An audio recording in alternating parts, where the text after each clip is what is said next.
Hey guys, welcome back to Julie's Journey. I am making deer hamburgers off the grill. Austin's actually going to be the one doing the grilling, but I'm also going to make French fries from potatoes, and I've also got a bag of the Arby's curly fries. And I don't know that y'all have seen it in your stores yet, but Arby's is finally bottling their sauce. Hallelujah. Because it's just awesome. I love their Arby's sauce. So if you get a chance to see it, I'll get into the fridge here. And it comes just like this. And it tastes just like what they have in the store. So, but for all of my content, just make sure that you subscribe and like and hit that little notification bell, and we will, you'll be able to see all the different videos that I upload. If there's something you would like to see or a question that you have, please leave them down in the comments, and let's get this going.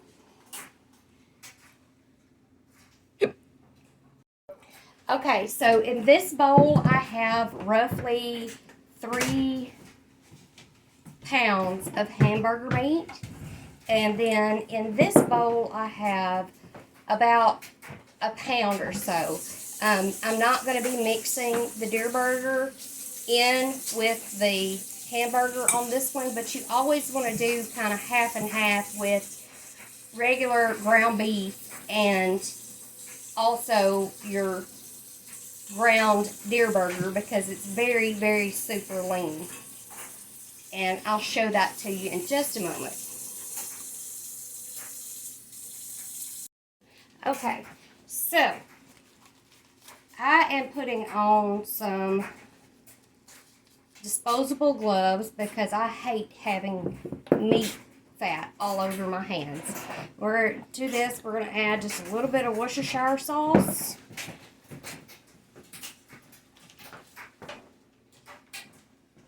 And then just salt and pepper. So the small bowl, this is for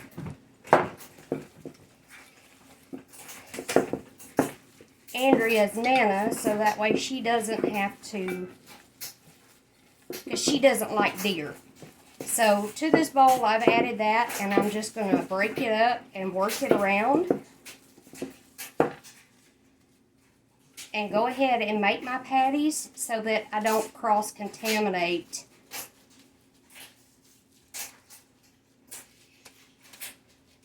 what will be mine and Austin and Andrea's burgers for tonight.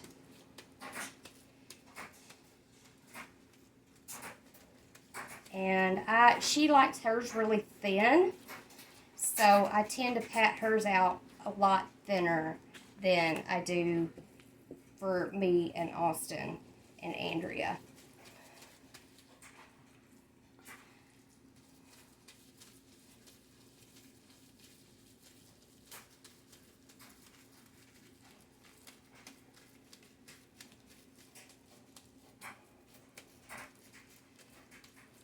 And I just gently press them until they take shape and run my thumb along the edges so that it don't get super thin and burnt.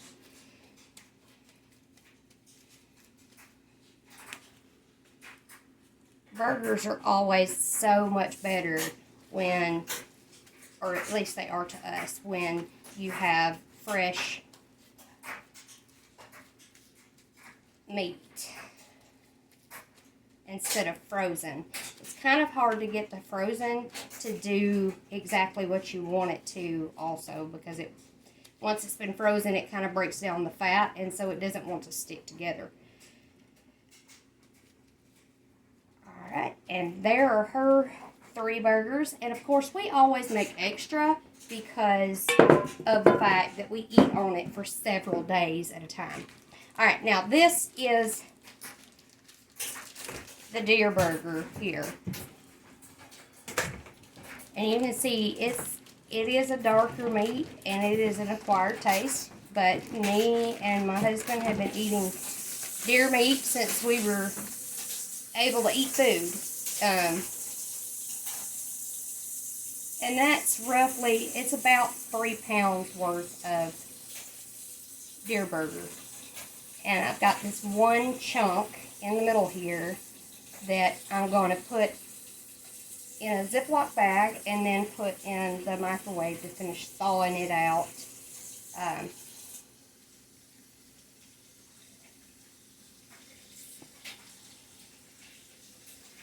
So let me pop this in the microwave and I will be right back with you guys.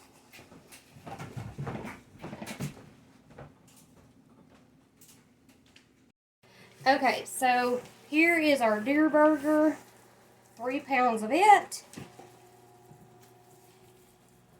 And I am just simply going to add this to the hamburger meat,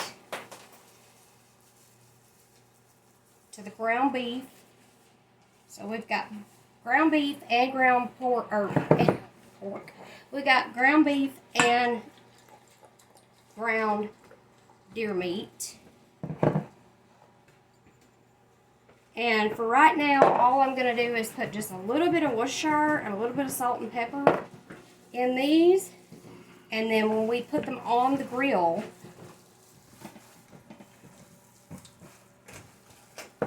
we're going to season them up from there. So I get all of this good and mixed together. And let me show you guys. The fat content that is on the gloves, that is the main reason why I hate doing this with my hands.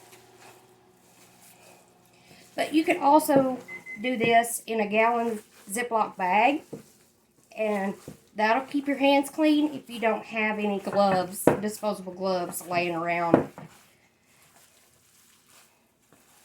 My grandmother used to get the latex cleaning gloves like you would use to clean your oven or something like that. She would get those, and she had a special pair that was for nothing but doing meat like this so that she didn't have it on her hands. Alright, so now we're good to go on that, and I'm actually going to change out gloves and then show y'all how I pack these out. Okay, so I have my gloves changed out. And the rest of that little chunk of deer meat that was not thawed out. And I'm just making sure that it's all incorporated in. And I will show you guys the seasoning that we use on these. My husband, a lot of the time, just uses multiple different seasonings and plays around with them with stuff on the grill. And he is a master of grilling. He really is. So now I always just grab a meatball in my hand like this, and I can tell by palming it if it's the same size or not, and that's kind of what I go by. And then I pat and roll. And apparently try to lose my gloves while I'm doing it. And then just simply press down each side.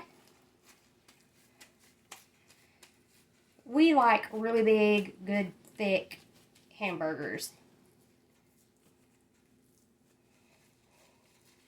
And so it's almost like a steakhouse burger. It's so thick. And these won't rise as much as what the, say, 70, they won't rise and shrink like the 70-20 or 70-30 or the 72-27 or your fattier cuts of meat on the grill is a lot of where your flavor comes from, but at the same time, that's also where you're getting your burgers shrunk up.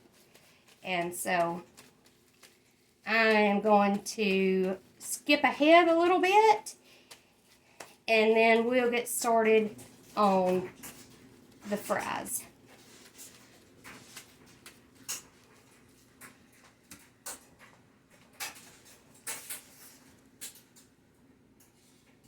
Okay, so when we season our burgers to go onto the grill, we always start by seasoning the pan that we're going to take them out on. And he has mixed up we are in love with the Kinder's brand of seasonings. There's not really one that we had, any of them that we didn't like.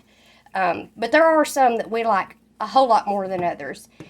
And what he is doing here is, this is the caramelized onion burger.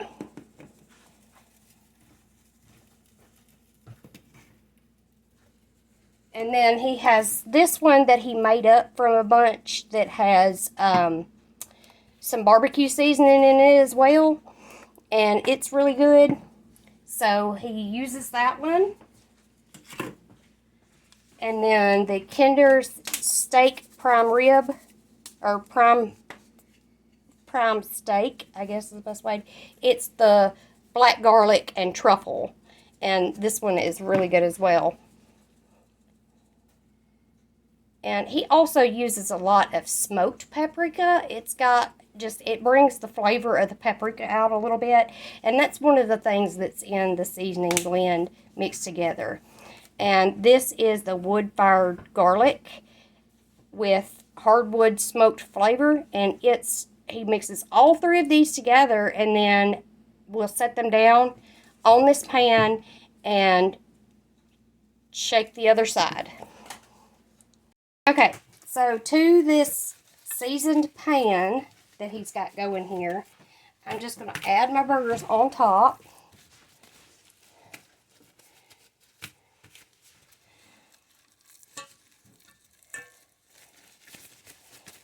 And of course, this one wants to fall apart on me. I must not have got him smushed together as good as I thought.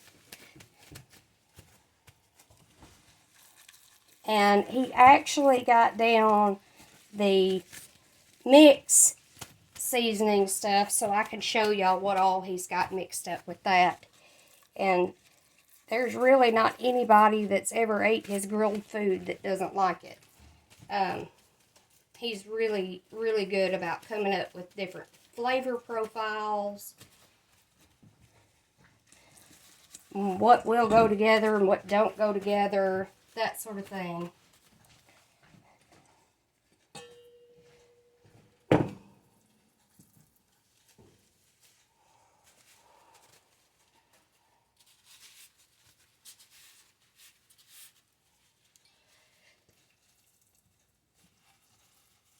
And they're wanting to stick for some reason this evening.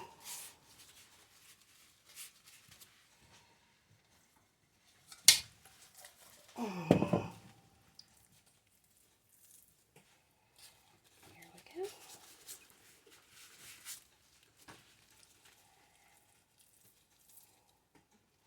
And if you really want these to kind of structure back up a little bit, you can always take them and put them back in the refrigerator once you've patted them out, and they will hold their shape a little bit better.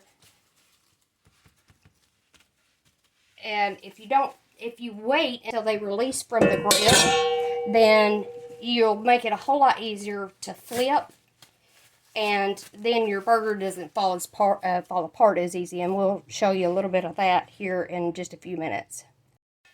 Okay, so for now, what he's doing is he is taking the same seasonings that he put on the bottom, and he is just sprinkling it across the top. And this just makes a really good crust and gives it a whole lot of depth and flavor. And there's nothing like a deer hamburger. It's so, so very good.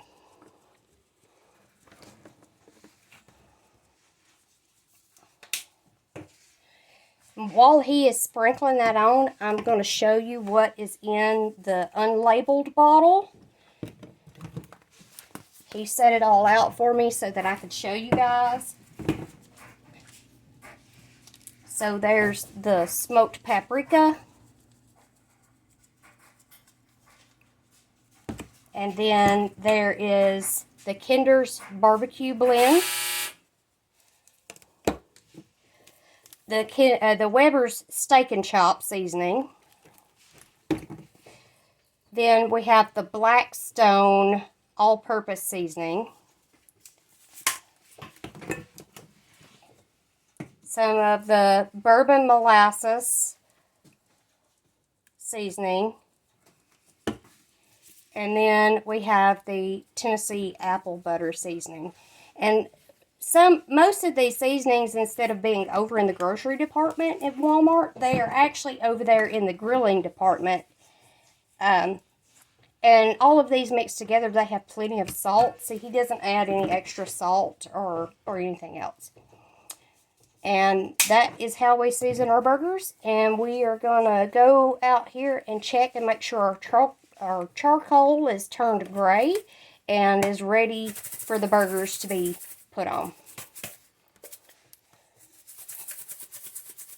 Okay, so on this back eye, I have put my 2-quart saucepan or pot, and I've got it halfway full of oil, and all I'm going to do is turn it on high and let the oil start coming up to temperature. And I'll show you how I test my oil to make sure that it's up to temperature and it doesn't make your French fries soggy. Oh, one other thing. The reason why the other 3 ingredients that he was using as far as the seasonings go is because when he first made that seasoning mix up, those were not out for purchase, and so we bought those after he had already made up the blended seasoning, and he just hasn't put it in this until we get all of that eat. Okay, so to this pot, you can see I added, I filled it halfway up with oil. Now we're going to get the potatoes going, and I'll show you how I do that. And first off, these have been in the cabinet for a little bit, so I've got to blind the potatoes, pick their eyes out. So I'm blinding the potatoes. So off with all of these eyes. And you could actually take these eyes and plant them, and they will come up and make new potatoes.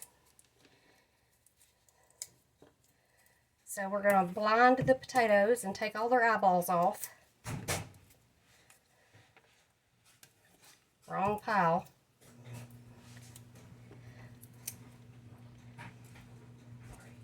Just like that. And let me go over here and grab us a cutting board and a bench scraper, or a pastry scraper, some people call it, and I will show y'all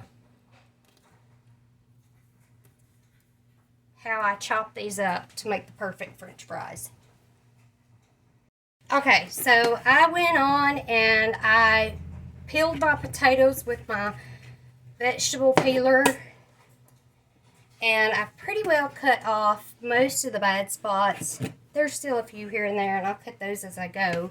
But I always just cut my potatoes into 3 sections like that. And then I'm going to go back in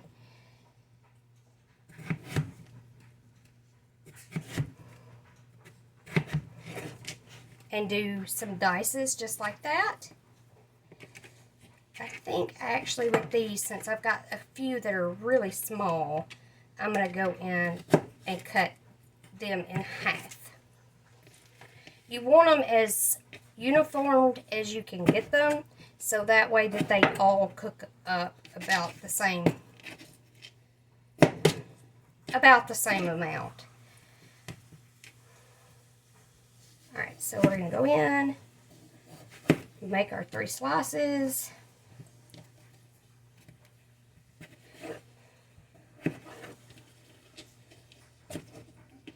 Make our 3 slices that way.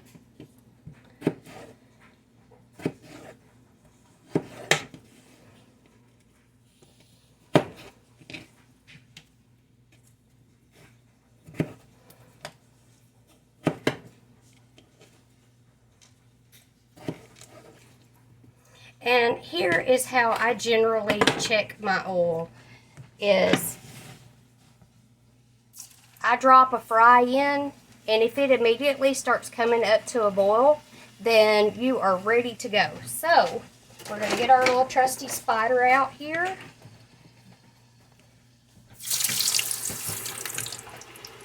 And ease these down into the grease. And it just about went over.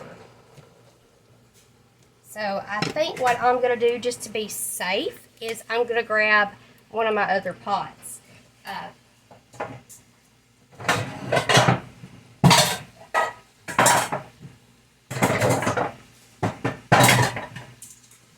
Be very careful with hot grease. I have burnt myself so many times, which I normally do not fry in this pot anyways, but it was what I had that was clean and could get my hands on quickly the other night, and so I put oil in it. Sorry.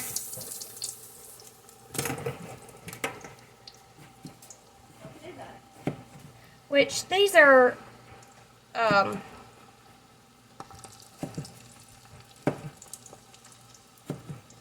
rustic potatoes, so they take a little bit more to fry up, and you always want to double fry them, because even your McDonald's, Wendy's, Hardee's, all of them, they come already half cooked. And so you want to cook these for 5 minutes.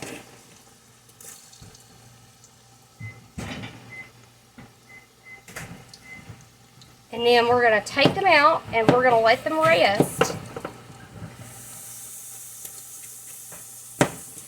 And then we're going to put them back in for another 5 minutes.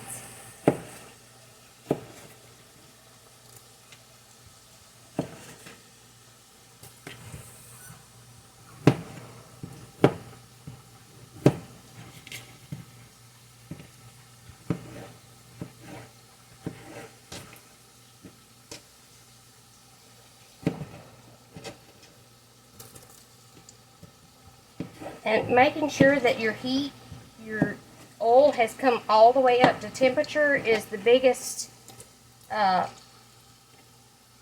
way to keep from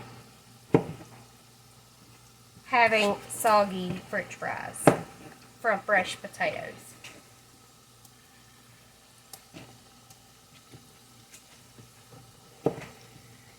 Alright, so we've got our timer set. And I'll be back in 5 minutes.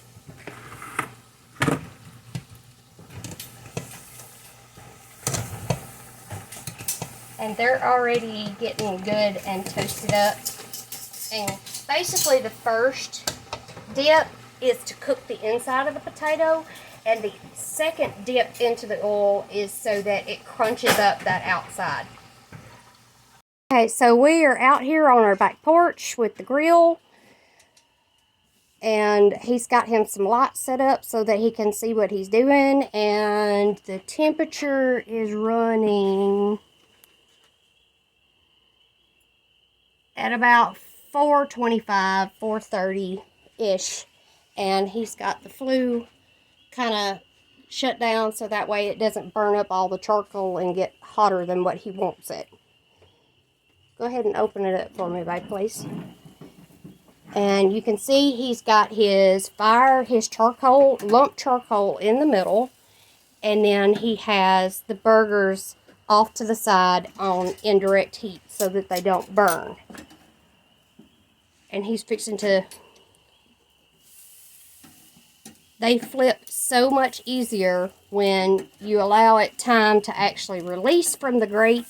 And sometimes just using a spatula with a set of tongs makes it a little bit easier and keeps it from running across the grill. Okay, so now back to our fries because I don't want to leave them for very long unattended. Okay, so we're back at our fries in the kitchen, and they're over here just boiling them little selves away. And you can see they're starting to look more like French fries than potatoes. And I'm fixing to get a colander out for them to drain off and cool. And that was perfect timing because our timer just went off, so these have been in for 5 minutes.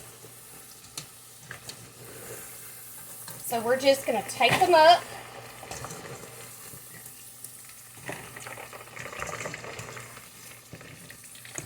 Let me turn it a little bit so that way y'all can see both the pot and the colander. I'm just going to take these up in the colander.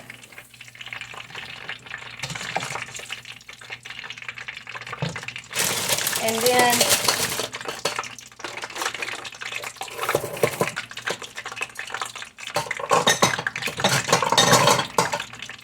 I'm going to set this off to the side.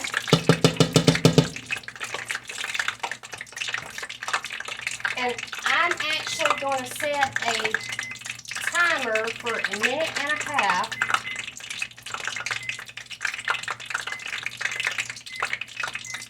to let my oil come back completely up to temperature. I can also tell, because I worked in fast food restaurant for so long, I can generally put my hand over the top of it and tell you by the heat level on my hand if it's ready to go or not.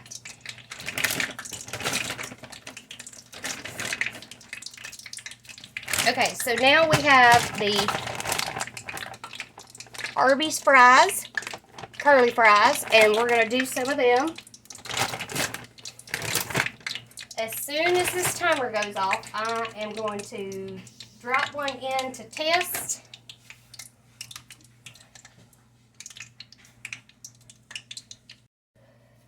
Okay, there's our timer. So now let's test our oil. And it is coming up floating and a sizzling, and that's what we want. And sometimes, to keep it from splashing, a lot of the times I lay my spider in and across there so that it can, and you don't want to overcrowd your pot either. That's part of what makes for soggy fries as well. But I lay my spider across there to keep it from splashing up on me and burning me. So we're going to set the timer. I believe it's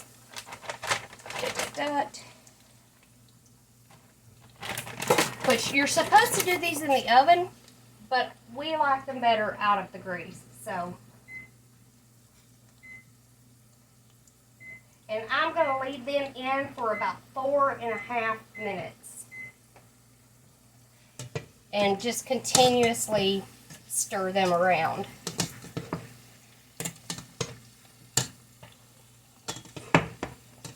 And you've got to be really careful at this stage, because when you're moving them around, they will break apart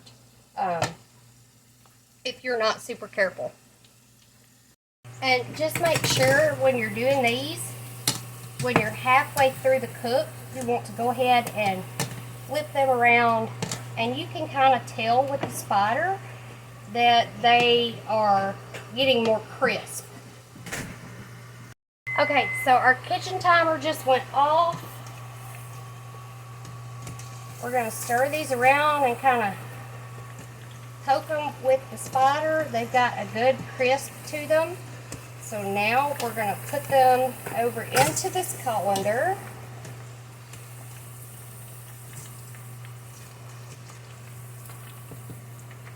And a lot of times these really curly ones,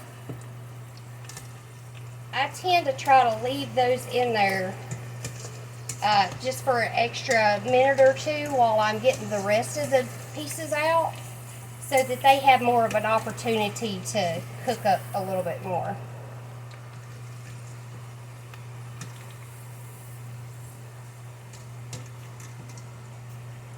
And even though these come pre-seasoned, I'm actually going to take a pinch of salt and go over the top of this.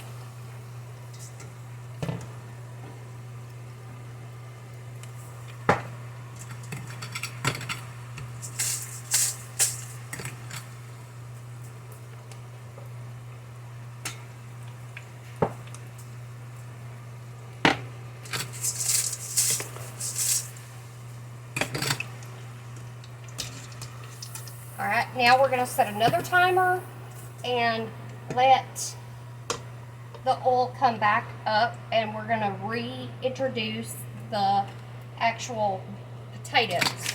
And I always shake them around a little bit before I put them back in, and this helps keep from them sticking together as bad.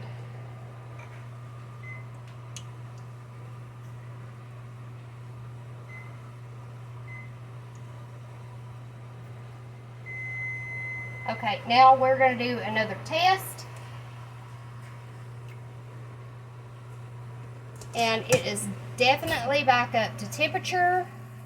It's not gonna balloon up like it did the first time, because all the starch is kind of cooked off of it. So back into the pot, we're gonna go with that. And we're gonna set our timer for another 5 minutes.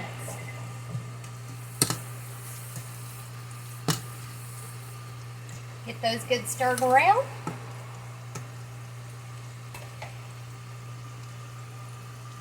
Okay, so we're back out here on the back porch, checking on our burgers, and they look and smell amazing. So here he goes. He's going to get them flipped.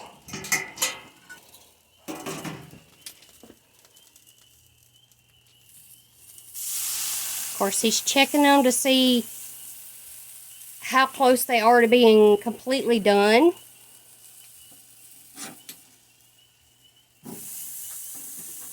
And he always pretty well sears them a little bit right at the end. And it just helps kind of lock in more of that juice.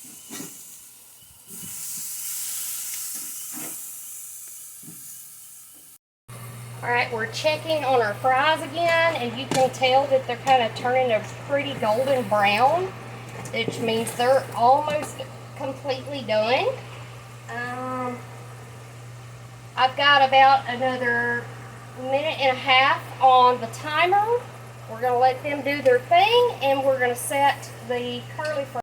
So this is part 2 of the deer burger and homemade french fries and Arby's curly fries.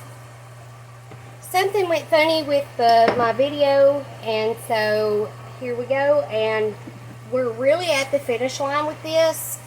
We've got 40 more seconds on our kitchen timer. So I'm going to swap these out, and I will be right back with y'all and show you our plated up deer burgers and curly fries and french fries. Okay, so our timer just went off. These are good and crunchy. So we're going to take them out of the oil.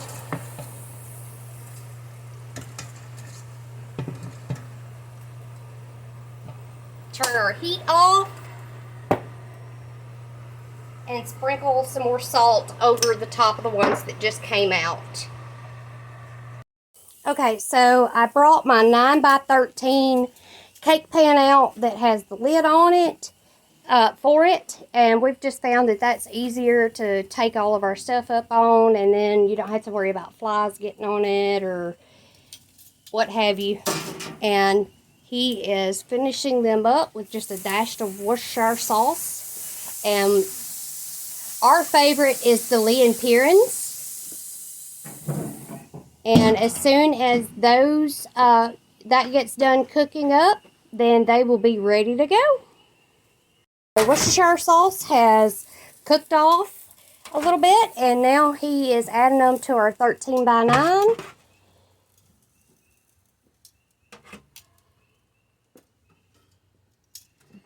And they look and smell just so delicious. I cannot wait.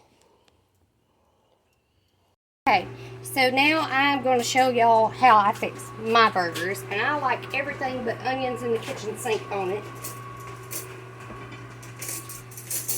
So we're going to start with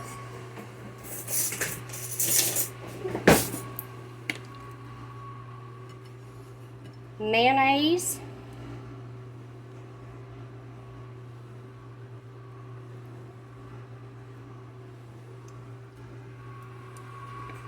And then I do my mayonnaise on my top bun. It's just my preference. And then mustard.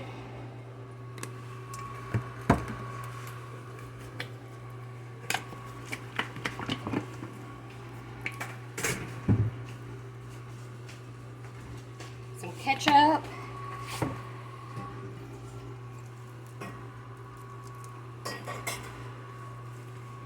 My lettuce, which we had cut up lettuce for salads the other night, so we're doing shredded lettuce on our burgers tonight. And I forgot to get a slicing tomato when we were in town earlier today, so I'm having to use my little grape tomatoes, which that's okay too, because they're a really sweet little tomato as well. So I'm just going to slice those in half and then just kind of lay them on here. Hopefully they stay and don't squirt out when I take a bite. Now I'm going to add my pickles, dill pickles.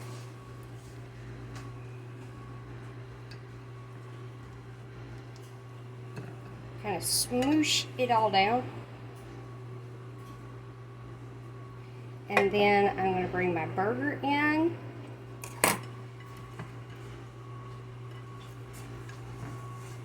And that is our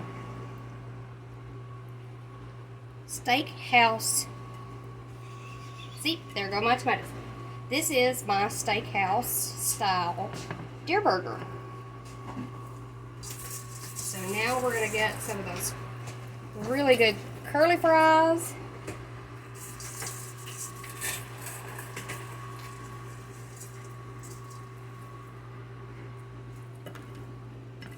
And some of the really good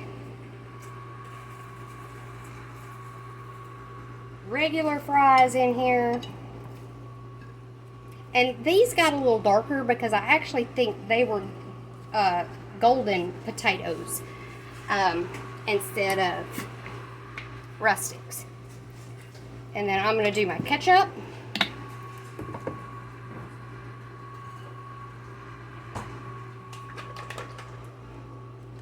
And my Arby sauce.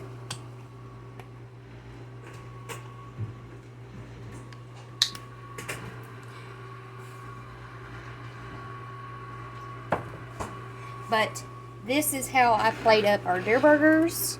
And now I am going to fill my belly, and I hope y'all enjoy this recipe. Kind of leave it down there in the comments of maybe some seasonings that you'd like to try. Thanks for watching.